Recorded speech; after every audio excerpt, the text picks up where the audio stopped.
Antonio Conte gone at Inter. This was something that we talked about in the week leading up to this decision. For those who haven't been particularly following this story, he's just won the title. Why is he out?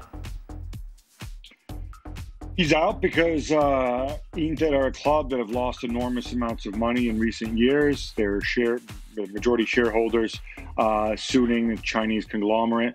They've taken big hits back home in China, and they said they're going to focus on their core business. They're part owned effectively by the Chinese government at this stage.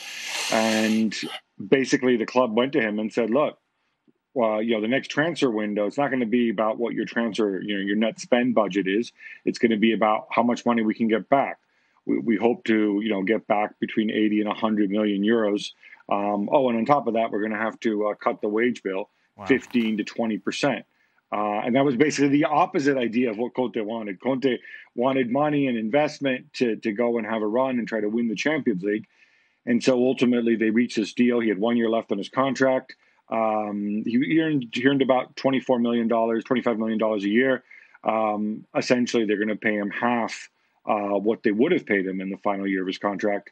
I think in exchange, he's made a pledge not to take over at another Serie A club, and he's going to walk away. And now they need to figure out who their new manager is. Ali, this is pretty crazy, yeah?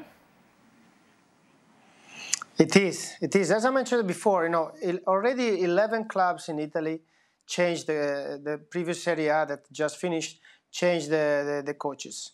And this is never happened before. And probably 2, 3 more we change before end of the week, maybe. So, and it happened only once when Juve sacked Allegri, and that club that won the Serie A title changed the coach. It's a very unique situation. But we are facing a very unique situation because of what happened the past years, including the pandemic and the crisis that involve all the soccer world, let's say like this. So, as the Gab say, the economic side of the deal is very important for everybody, and the ambitions of Conte are pretty high, and they're going in 2 different ways. And it's, I don't know, it's a telenovela. We can call it telenovela because, a guy from Verona go to Torino, and then from the team that won the league disappear. And then we just got the news that Inzaghi renew. It happened a few minutes ago. Inzaghi renew with Lazio, so it's at least a good sign that some clubs stay with the same way, including Milan and Atalanta, of course. But the other one, for example, the first 5 clubs that we have finished in the top 5 in Italy, most of 50%, 3 of them, changed the coach. So inevitably, Ali, rumours will start circulating about Conte's next role, and they'll think, oh, there's a vacancy at Real Madrid. You know him well, you've played with him, obviously. How would he deal with that situation? Obviously, Real Madrid, quite a unique club, and the control that others have around him. Well, I think in the history of Real Madrid happened something similar when they choose Capello, another tough guy, with strength and a strong way to do things.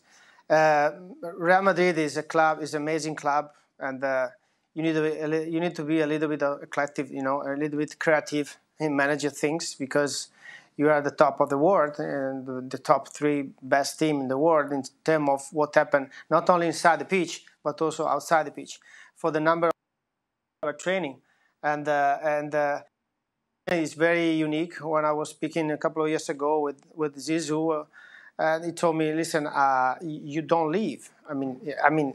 You don't have so much life beside of the work. You need to be committed 100%, 24 hours a day, 7 days a week. And this is the kind of level that every coach needs to approach now in order to be really focused on what they want to do and manage the teams. But in the meantime, especially, it works much more when you train and when you coach clubs that have a really high, interesting also outside the pitch. Well, thank you very much for watching ESPN on YouTube. For more sports highlights and analysis, be sure to download the ESPN app. And for live streaming, premium content, and let's not forget as well, ESPN FC 7 days a week. Subscribe to ESPN+.